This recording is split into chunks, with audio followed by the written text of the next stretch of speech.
অবরোধ রুখছে না, রুখবে না, এই অবরোধ থামছে না, থামবে না। দোকানগুলি ভাঙা হয়েছে, প্রশাসন জবাব চাই, জবাব। দোকানগুলি ভাঙা হয়েছে, কোনো জবাব চাই, জবাব চাই। আমাদের দোকানগুলি ভাঙা হয়েছে, কোনো প্রশাসন জবাব চাই, জবাব চাই। নাইলেবুদের সংগ্রাম, নাইলেবুদের আন্দোলন।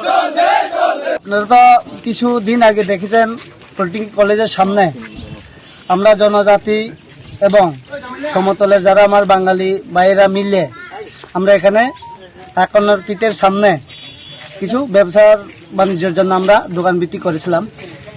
করার পরে কালকে রাত্রে আনুমানিক প্রায় 2টা নাগাদ প্রশাসন আমাদেরকে না জানিয়ে আমাদের দোকান বিক্রিগুলি ভেঙে দিয়েছে। তার জন্যই অবরোধ করেছে। এটা হঠাৎ করলেন প্রশাসন থেকে কেউ আপনার সাথে কথা বলার জন্য কেউ আইছে? না কেউ আইছে না। আমরা যদি আমাদের সাথে প্রশাসন ডিএম এসডিএম যে কোনো জনপ্রতিনিধি এসে আমাদের সাথে কথা বললে আমরা অবরোধ তুলব, নাহলে তুলব না।